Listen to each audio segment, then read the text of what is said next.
Hi ನಮಸ್ಕಾರ. ಇವತ್ತು big Sunday. ಯಾಕಂದ್ರೆ ನಾವು ಇವತ್ತು ಪಾಕಿಸ್ತಾನ ಟೀಮ್ ಅನ್ನು ಫೇಸ್ ಮಾಡ್ತಾ ಇದ್ದೀವಿ ಏಷ್ಯಾ ಕಪ್ ಟಿ20ಯ ಫೈನಲ್ ಪಂದ್ಯದಲ್ಲಿ.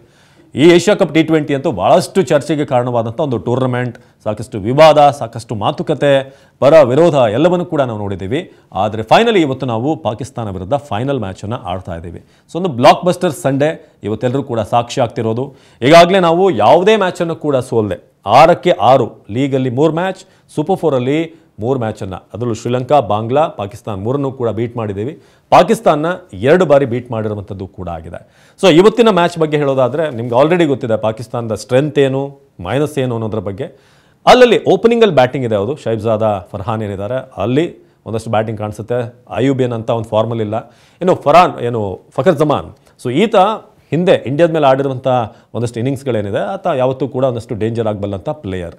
ಅದನ್ನು ಹೊರತುಪಡಿಸಿದ್ರೆ ಅವರ ಕ್ಯಾಪ್ಟನ್ ಸಲ್ಮಾನ್ ಆಗ ಅಂಥ ಒಂದು ಫಾರ್ಮಲ್ ಇಲ್ಲ. ಮೊಹಮ್ಮದ್ ಹ್ಯಾರಿಸ್ ಇರ್ಬೋದು, ನವಾಜ್ ಇರ್ಬೋದು, ಇವರೆಲ್ಲರೂ ಕೂಡ ಓಕೆ ಅನ್ನೋ ರೀತಿಯಾದಂಥ ಫಾರ್ಮಲ್ ಇದ್ದಾರೆ. ಟಾಪ್ ಆರ್ಡರ್ ಸ್ವಲ್ಪ ಒಂದಿಬ್ಬರು ಪ್ಲೇಯರ್ಗಳು ನಮ್ಮನ್ನು ಕಾಡ್ಬೋದು. ಅದನ್ನು ಬಿಟ್ಟರೆ ಮಿಡ್ಲ್ ಆರ್ಡರ್ ಇನ್ನೂ ಕೂಡ ತನ್ನ ಒಂದು ಸ್ಥಿರತೆಯನ್ನು ಕಂಡುಕೊಳ್ಳಿಲ್ಲ ಅಂತ ಹೇಳ್ಬೋದು. ಸೊ ಪಾಕಿಸ್ತಾನದ ಬೌಲಿಂಗ್ ಅಂತ ನೀವು ಬಂದಾಗ ಹ್ಯಾರಿಸ್ ರಾವ್, ಶಹೀನ್ ಅಫ್ರೀದಿ ಇವರಿಬ್ಬರೇ ಮೇಜರ್ ಆದಂಥ ಇರೋದು. ಫಹೀಮ್ ಎಲ್ಲ ಕೂಡ ಓಕೆ ಅನ್ನೋ ರೀತಿಯ ಬೌಲಿಂಗ್ ಮಾಡ್ತಿದ್ದಾರೆ. ಸೊ ನೇರವಾಗಿ ಆನ್ ಪೇಪರಲ್ಲಿ ನೋಡಿದಾಗ ನಮ್ಮ ಟೀಮ್ ಪಾಕಿಸ್ತಾನ ಟೀಮ್ಗಿಂತ ಬೇರೆ ಇನ್ನೊಂದು ಲೆವೆಲಲ್ಲಿದೆ. ಆದರೆ ಒಂದು ಭಯ ಏನು, ಸಾಮಾನ್ಯವಾಗಿ ಎಲ್ಲ ಕ್ರೀಡಾ ಅಭಿಮಾನಿಗಳಿಗೂ ಕೂಡ ಕಾಡುವಂಥದ್ದೇನು ಅಂತಂದರೆ, ಭಾರತ ಹಲವಾರು ಟೂರ್ನಮೆಂಟ್ಗಳಲ್ಲಿ, ಅದರಲ್ಲೂ ICC ಟೂರ್ನಮೆಂಟಲ್ಲಿ ಕೊನೆವರೆಗೆ ಅಂದರೆ ಆಲ್ಮೋಸ್ಟ್ ಫೈನಲ್ ಬರೋ ತನಕ ಪ್ರತಿ ಮ್ಯಾಚಲ್ಲೂ ಕೂಡ ಅಬ್ಬರದಲ್ಲಿ ಆಡಿರ್ತಾರೆ, ಸೋಲ್ದೇನೆ ಹೋಗಿರ್ತಾರೆ. ಕೆಲವೊಮ್ಮೆ ಫೈನಲ್ನ ಒಂದಷ್ಟು ವಿಚಾರಗಳು ಬಂದಾಗ ಅಲ್ಲಿ ಕೈ ಕೊಡುವಂಥದ್ದಾಗುತ್ತೆ. ಬಟ್ ಇಲ್ಲಿ ಆಗಲ್ಲ ಅಂತ ನಮ್ಮ ನಿರೀಕ್ಷೆ ಇದೆ. ಯಾಕಂದರೆ 2023 ವರ್ಲ್ಡ್ ಕಪ್ ಏನಿದೆ, 2023 ODI ವರ್ಲ್ಡ್ ಕಪ್, ಸೊ ಅದರಲ್ಲಿ ನಾವು ಎಲ್ಲ ಮ್ಯಾಚ್ಗಳನ್ನು ಕೂಡ ಗೆದ್ಕೊಂಡು ಹೋಗಿದ್ವಿ. ಆದರೆ ಫೈನಲ್ನಲ್ಲಿ ಆಸ್ಟ್ರೇಲಿಯಾ ವಿರುದ್ಧ ಸೋತಿದ್ವಿ. ಅದರಲ್ಲಿರೋದು ಪಾಕಿಸ್ತಾನ್. ಆದರೆ ನಾವು ಯಾವುದೇ ಎದುರಾಳಿಯನ್ನು ಕೂಡ ಲೈಟಾಗಿ ತೆಗೆದುಕೊಳ್ಳೋಕ್ಕೆ ಸಾಧ್ಯ ಆಗಲ್ಲ. ಇನ್ನು ಇವತ್ತಿನ 11 ಬಗ್ಗೆ ಮಾತನಾಡಬೇಕು ಅಂತಂದರೆ ಯಾವುದೇ ಚೇಂಜಸ್, ಅಂದರೆ ಮೊನ್ನೆ ಶ್ರೀಲಂಕಾ ಇದರಿಂದ ಚೇಂಜಸ್ ಆಗುತ್ತೆ, ಆದರೆ ಹಿಂದೆ ಒಂದು ರೆಗ್ಯುಲರ್ 11 ಇತ್ತಲ್ಲ, ಅದನ್ನು ಚೇಂಜಸ್ ಮಾಡುವಂಥ ಸಾಧ್ಯತೆಗಳು ಕಡಿಮೆ.